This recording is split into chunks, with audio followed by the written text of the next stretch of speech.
Oftentimes it's all about convenience. Does it work for me? Does it work for my situation and what I want to be doing with my life? How much energy do I want to spend on this? There are terms that we use: loved one, friend, special friend, unique friendships, unique given their value as a distinguishing mark compared to the general public or a group of other people whom we might call friends or acquaintances. But these people are special for us, okay? And if you are not living under a rock, you're living in social settings, you're living while interacting with other people, chances are you will come across individuals in your life that will have a significance for you, a special significance for you, and it's a lovely thing. It's helpful to transform us. In many cases, however, they become things that keep us stagnant. Or rather, we choose individuals that keep us stagnant. So there's an unspoken agreement there with us and what this person represents. They might know, they might not know, they might have hints or they have certain feelings about the friendship, because it can't just be in the blind. We can't just be in the dark about the whole thing, about the relationship. What I mean by that is, oftentimes we select to have and to keep individuals in our lives that keep us in a state that is not challenged.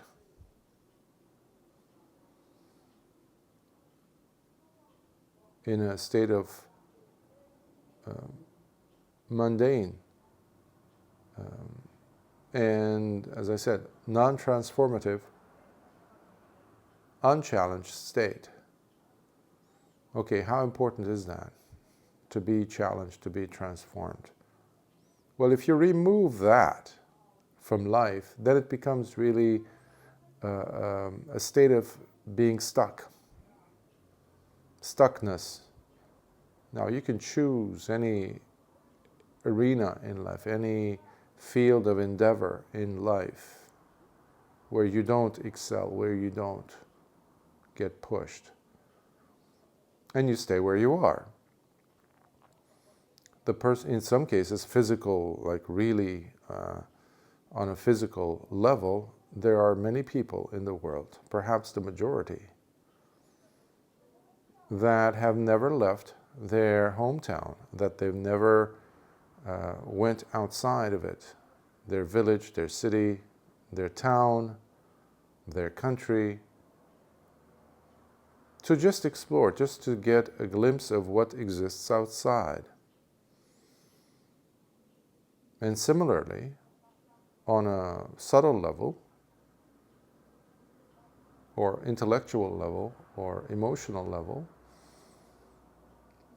many of us will adopt and adhere to ways of thinking and ideologies, perceptions that keep us where we are.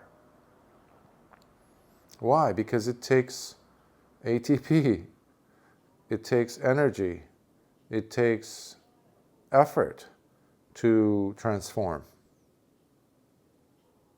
We don't consider this, but it's very real. So we need to have cheerleaders that keep us in the world of mundanity. in the average. Or, we don't like to have it be called that, of course, but we like to stay where we are, but we need to have celebration of that. We need to interact with individuals that keep us justified to stay there. So it's very sneaky when you think of it. Now I am answering that question about Kalyānamittas. In Buddhism we have a term that the Buddha gave us. Kalyānamitta is a special kind of friend. A dear friend that is met on the path, that help us to connect to deeper sides of ourselves, deeper aspects, transformative aspects of ourselves, and not just that, but allows us, challenges us to overcome the things that have kept us back, those dark, shadowy parts of ourselves, and break free and really, really grow in the Dhamma, in the training. So these are not romantic friendships. These are not in any way, shape, or form just socially supported for the sake of gaining some material benefit. Although some benefit might come, advantageous situations might occur, because the person or persons involved might want to share what they have, whether it's time, energy, money, support, etc. But all for the sake of growth in the Dhamma, which is all about purifying your mind, which is all about becoming a better version of yourself in your behavior, in your conduct, where your mind, your heart becomes stainless, your life becomes stainless, and you grow, and the world around you, and especially you yourself,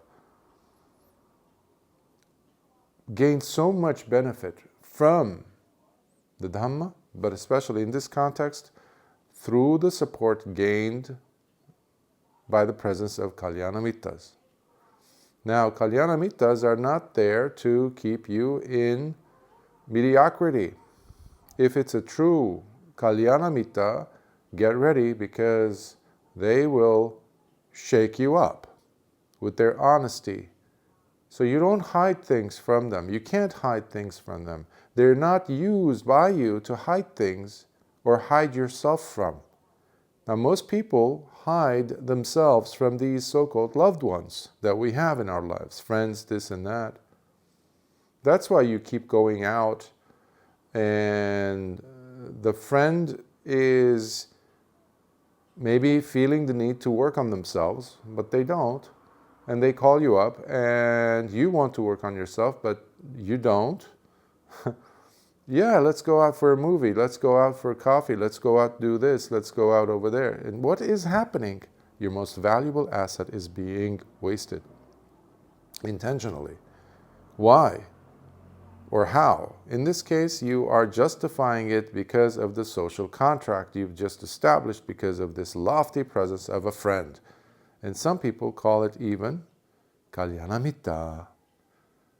Buddhist practitioners will call that. Why though?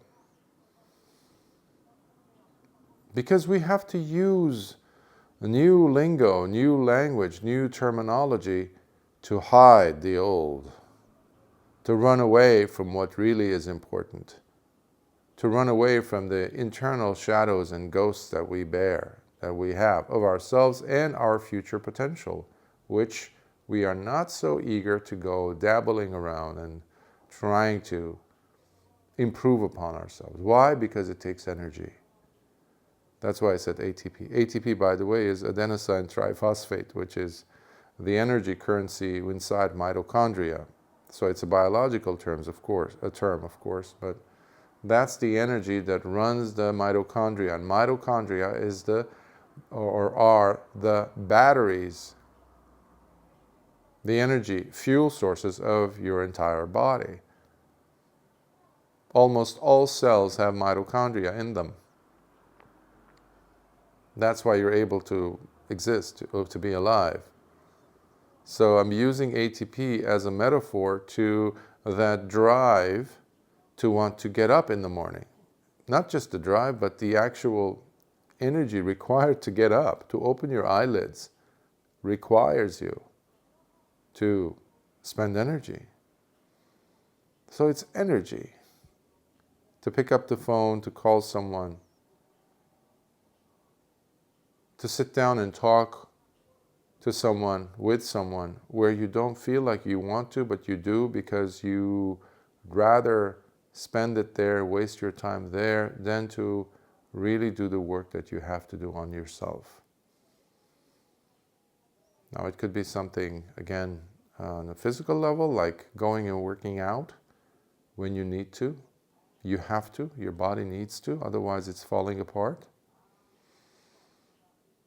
Reading a book that you know is valuable, is providing you with valuable resources, or interactions with individuals that bring up all the nonsense that you keep telling yourself to keep yourself in the dark. Which is why we often end up gathering around us individuals that turn into like shields to protect us, in a sense, protect, quote unquote, protect us from really pushing ourselves into uncomfortable zones. But that's where the growth happens. So that type of a situation does not definitely merit to be called Kalyānamittas at all. Now, similarly in relationships, my friend, we have special friendship here. In my life, I know I've heard people say that.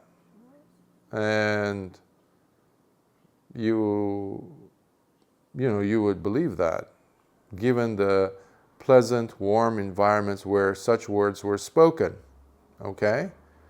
But such words are proven to be accurate on the battlefield of real challenging situations in life, when you are in a very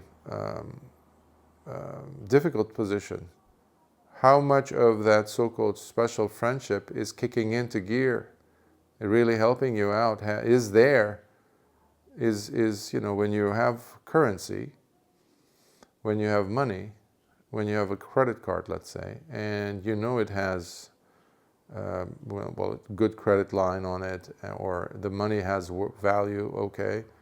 You know that when you go somewhere else and you need to spend the money, and when you present that credit card or you give the cash, whatever kind of currency it is, it should hold its value. It should not diminish in its value, whether you're here in this location or at another place on the other side of the world.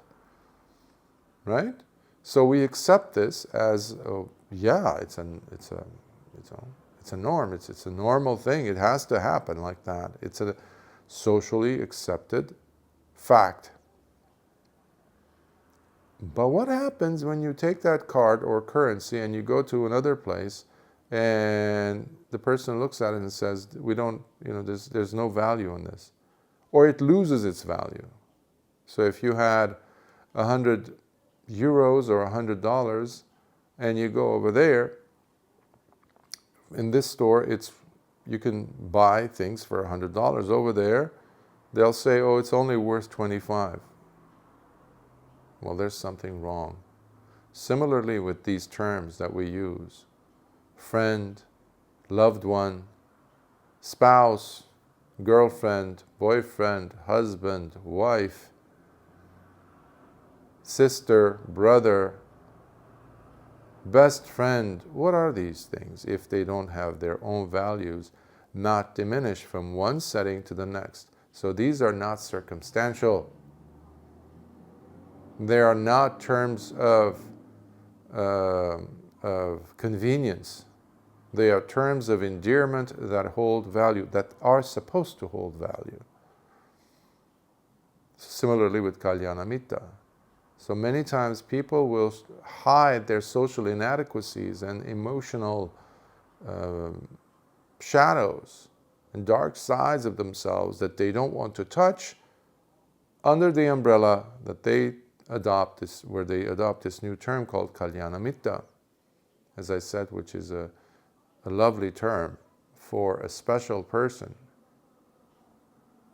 who practices the Dhamma and practices the 5 precepts specifically. So what happens oftentimes is, because of the way we have felt in the past towards these individuals, because of whatever situations, the variables involved, the conditions involved, that might not have anything to do with sila, with virtue, with living a proper life where you're not making questionable decisions. You know, there's no alcohol involved, basically. There's no adultery involved. There's no stealing involved. There's no lying involved. Okay? There's no deception of any sorts. There's no harming of yourself or others involved. Basically, the 5 precepts. Then you have a good foundation for Kalyānamittas-hood to develop. But what happens oftentimes is, because of some memories, because of some things, you've shared moments, that comes to cloud the required the requirement list of what it takes to be a Kalyānamitta. Cloud, because we want to attribute that same quality to them, but that person does not live up to that. So it's now a totally empty shell of a term. It's not, it's a misnomer. It's a misnomer. It's like monopoly money. Monopoly money.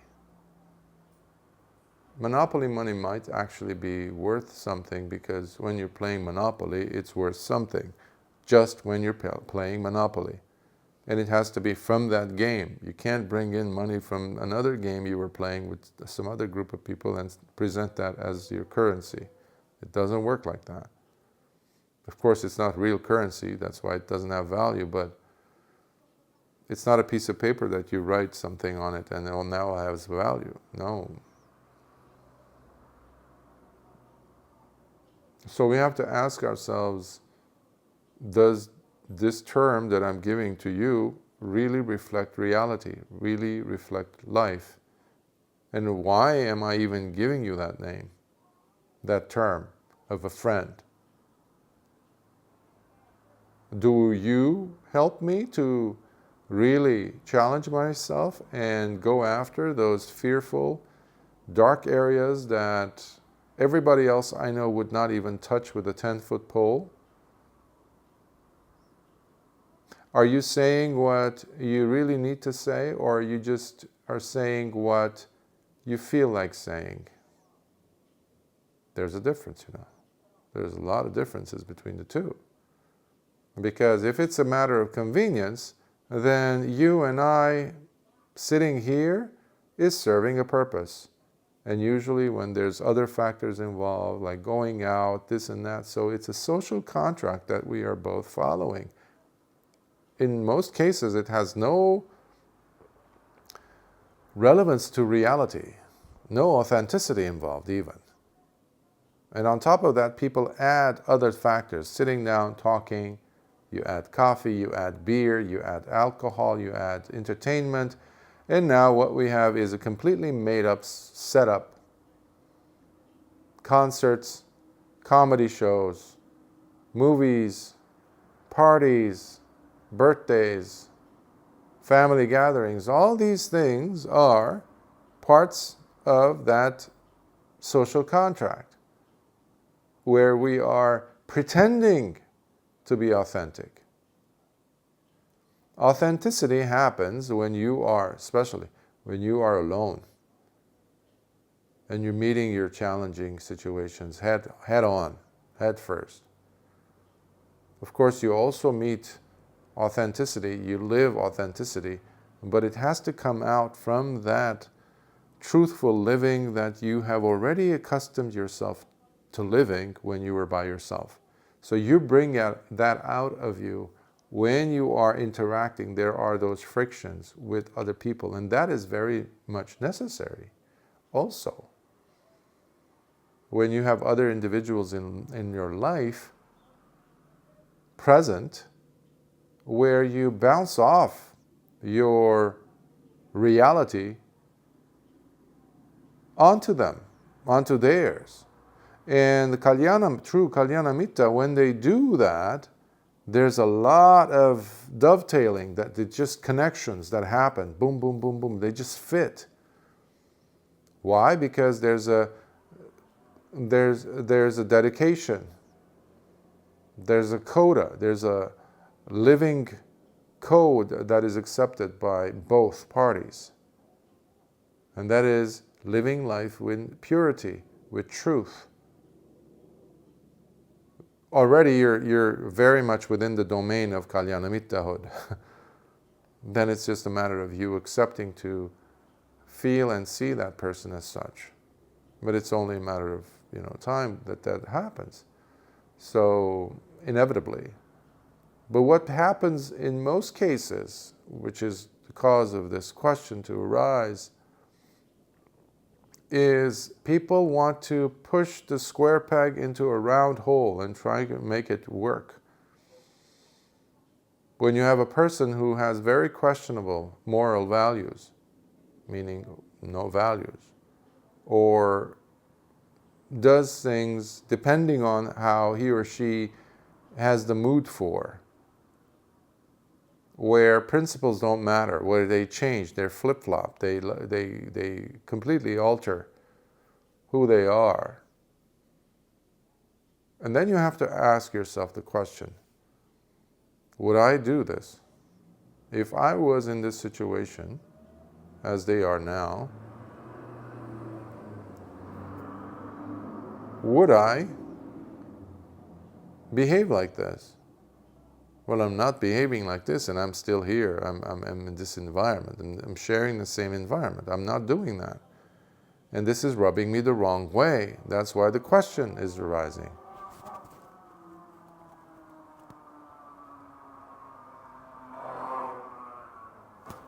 So, why am I even here? You shouldn't be afraid to ask that question, and when necessary, get up and leave in mid-sentence or at the end of that night. It happened to me, in different occasions in life where I realized the behavior of someone who had kept saying, oh, they have a special relationship with me, this and that, and we were good friends, good buddies, okay, and you do your part to maintain that. But there are questionable behaviors here and there, like peppered in over the years, that were, again, questionable. And you tried to address them, but they kind of shrugged it off or pushed it aside or brought in other memories. And sometimes we're gullible enough or want to be gullible and just kind of minimize it, even though it was a questionable behavior. Until you are in a position, at a point where you're there, they're there, and other factors are taking place, suddenly it's right in front of your eyes where you say, oh my, we are on totally different frequencies here. And no, it's not betrayal on your part to get up and leave, emotionally or physically even, or make that the last encounter. You owe it to yourself to live authentically. That's what the Kalyānamittas is always backing you up with, because they themselves live like that, with authenticity, with truthfulness. In many cases, they will tell you, even if it hurts you, the truth. They will say things that might be abrasive, might not sound so sweet and soft, so lovely, so silky, but it's necessary, it's in fact vital for you to hear. That's why you can't stay in status quo with a true Kalyānamittas, because they are working on themselves to purify the mind, purify their conduct, their behavior, and reduce suffering from their lives, not add, and definitely not use you as a life-saving rope. But while they still stay in the ravaging waters, you have to use the life raft or the rope to come out, not to stay there. Many of us are happy just to be that rope or life raft and be tossed with them in those troubling, tumultuous waves of indecisiveness, uncertainty, doubts, and misery, ultimately, right?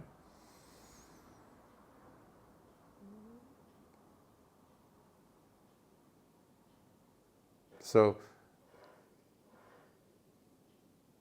the fear that you might lose something here, whether that loss is memories or time, don't worry.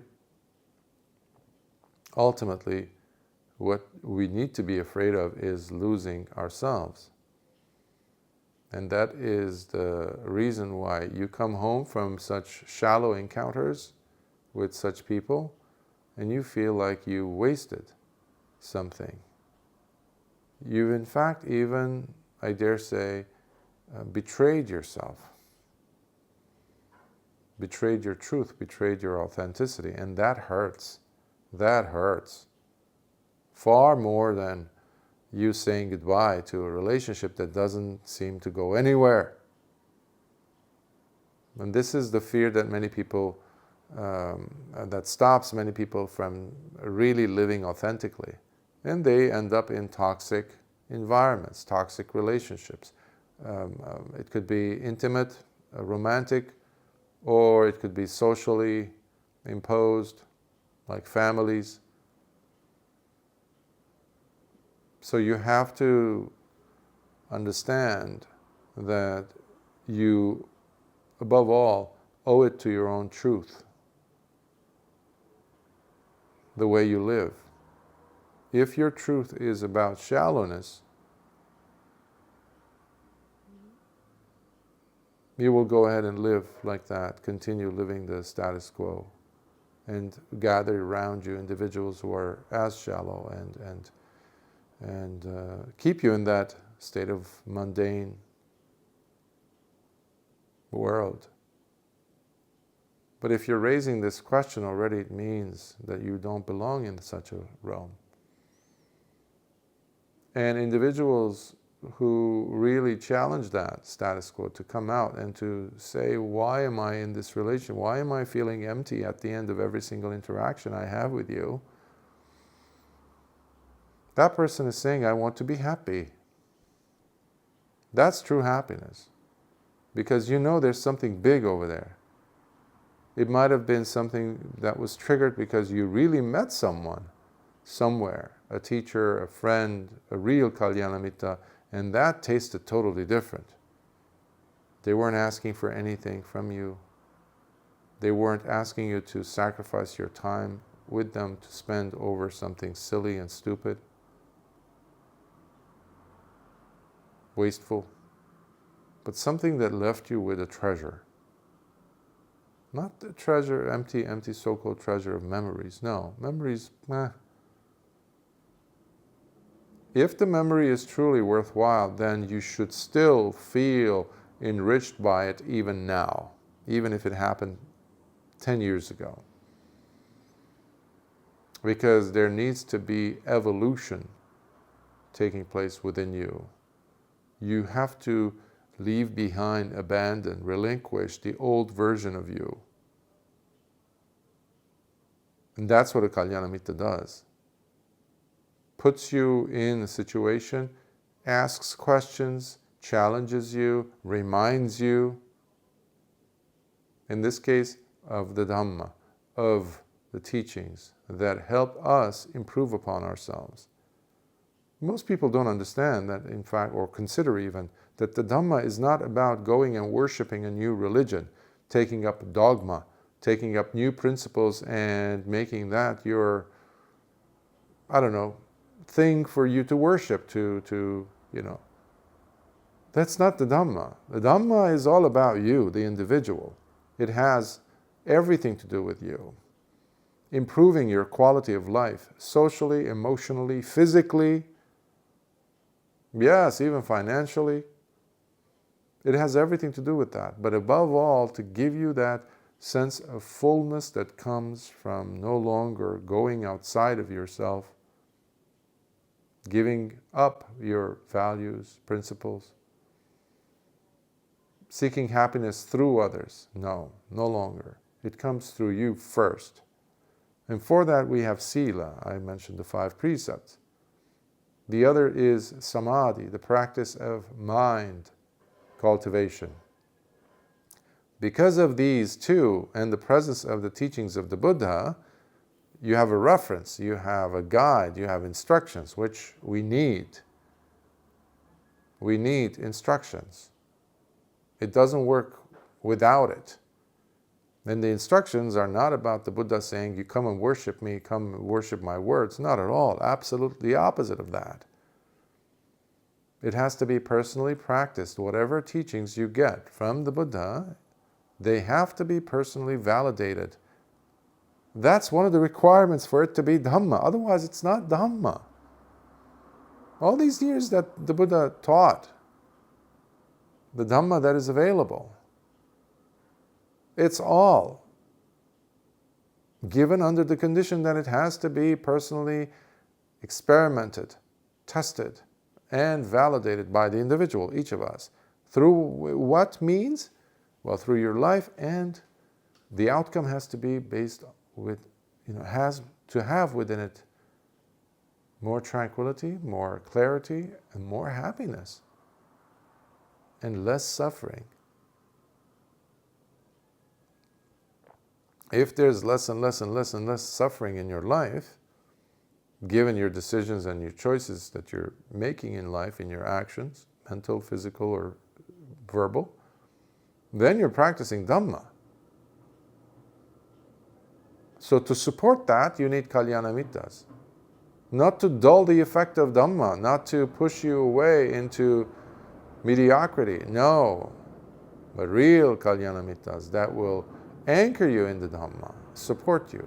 And both of you, it's like washing your hands with both hands. Both will become clean.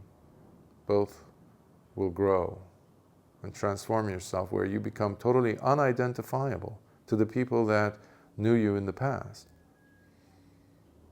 That's evolution, So Kalyānamitta is there to help you evolve, not de-evolve. Sukhiyot.